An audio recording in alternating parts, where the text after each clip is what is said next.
in Pittsburgh, because they're getting a brand new arena.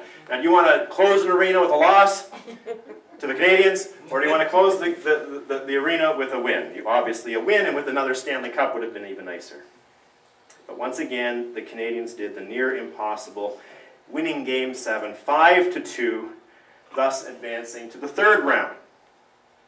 When asked to comment on the Canadians' unbelievable playoff drive, centerman Michael Camilleri, all right, he's probably one of the best offensive players for Montreal, said, "We're not supposed to win, no one picked us. It's been a team thing, a real miracle on ice."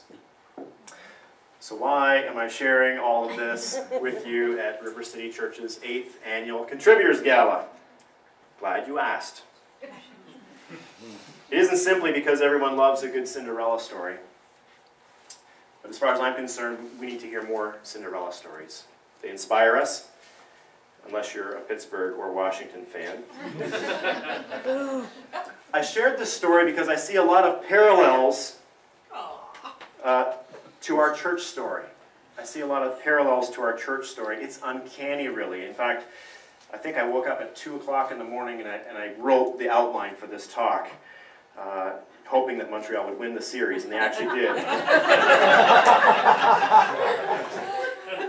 The staff can tell you that, because we were listening to the game with our phones and all that when we had a staff meeting. Okay, number one.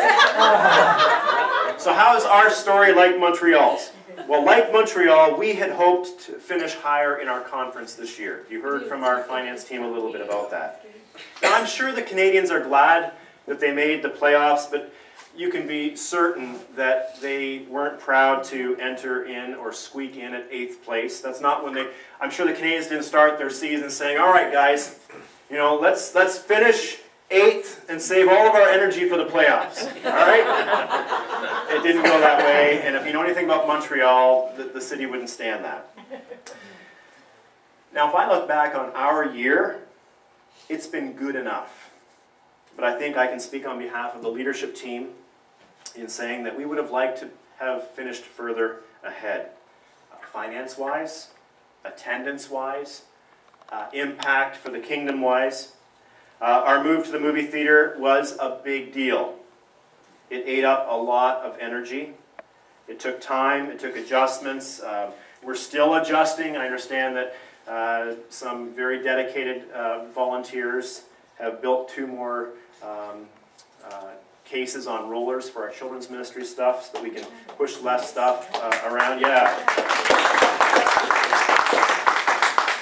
It demanded more of us than any of us, I think, anticipated. Certainly more than I anticipated. I tend to get these ideas like last minute, and you know, I'm like, "Hey, we can do this. Let's do it." Don't ask Pam. Okay. Number 2. Montreal continued to produce wins in spite of the loss of Andrei Markov and in spite of the loss of some other defensemen in the playoffs. Now, can you imagine how disappointing and potentially demoralizing it must have been for them? But working together as a team, the Canadians have continued to win more games than they've lost, hence they've continued to advance in the playoffs. Last fall, we lost some players that maybe we thought were indispensable to the success of the River City team. And it was disappointing to see some key players out of our lineup, in spite of our best leadership efforts to communicate with them and to smooth conflict out and so forth. We lost our number 1 financial contributing family this past year, as well as some other very decent givers. From a financial standpoint, this was the last thing we needed, given that we find ourselves in a recession that has seen giving to charities in this country decrease across the board. I did a funeral this week on Wednesday, and we were driving from the service to the committal, and the funeral director and I were alone in the car, and he asks me how our budget is.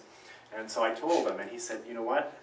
This is across the board. All the churches in town are struggling right now." As an aside, I find it interesting that the first thing to suffer during a recession is our giving to churches and charities. Spending on entertainment, it has been documented, actually increased this past year. More people went to movies this past year. People haven't curtailed their eating out budgets. So evidently many people care more about enjoying a few hours of escape than they do about making a significant impact with their God-given resources. Nevertheless, the rest of River City pulled together, and many of you dug a little deeper, many of us dug a little deeper, and as a result of this resolve and this commitment and this financial sacrifice, we are still producing wins for the kingdom of God. I love this quote from author, counselor, and consultant Connie Podesta. Leaders come out when your life is so far from what you'd planned that you can barely breathe. I don't know if you can relate to that, but from the nods and the expressions, I think most of you can. I can certainly relate to that. Leaders come out when your life is so far from what you planned, it knocks the wind out of you. Third, no one except for the self-deluded, die-hard Montreal fan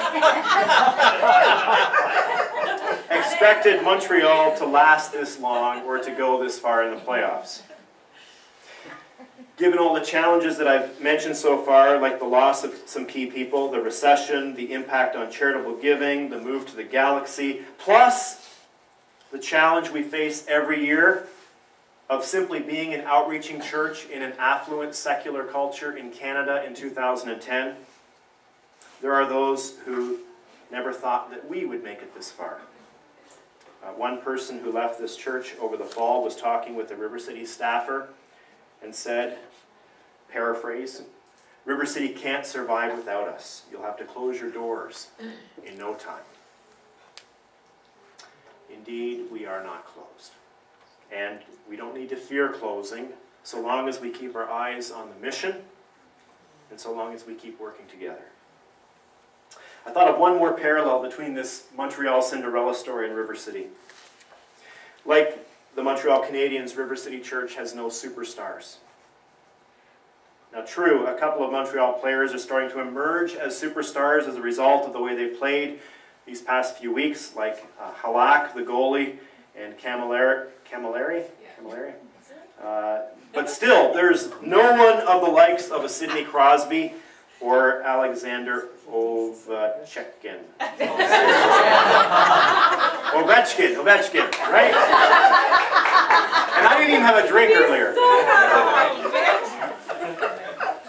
The Montreal Canadiens are just a bunch of honest, hard-working players with a lot of character and grit. And I mean character, because it takes character to do what they're doing. You can't do that on luck. You can't. All right? The team refuses to believe the majority naysayers, and instead they continue to believe in one another even when their stars are out of the lineup. And I see River City Church as being like that. There are no superstars here. There's no Billy Graham, no Rick Warren, no Bill Hybels, no Ern McManus, no Rob Bell, no Bruxy Cavey. But what we've got, I believe, can take us much further than any one superstar could. Namely, we've got honest, hard-working servants of Christ with tons of character and grit. The way I see it, each of you knows something better than anyone else. And as long as we appreciate that in one another and cull it out in one another, we're going to see wins. I view you as a team that refuses to believe the naysayers. You've even refused to believe me when I've capitulated and become a naysayer from time to time. You're a team that continues to believe in one another. Related to this, more and more, I believe that true superstars are made, not born. If any of you read Malcolm Gladwell, he had a book that came out recently called Outliers. Excellent book. I'd encourage you to read anything by Malcolm. But he really scientifically demonstrates that superstars are made, they're not born. Sidney Crosby may have been born with some innate God-given talent that he could one day, or that one day could be honed for hockey, but this innate ability never made him the superstar that he is today. What made him a superstar was his family who supported his dreams. The numerous hours he spent practicing. I don't know if you know this, but his mom gave him an old washing machine, and he used to shoot pucks into the door of the washing machine to become more accurate as a hockey player.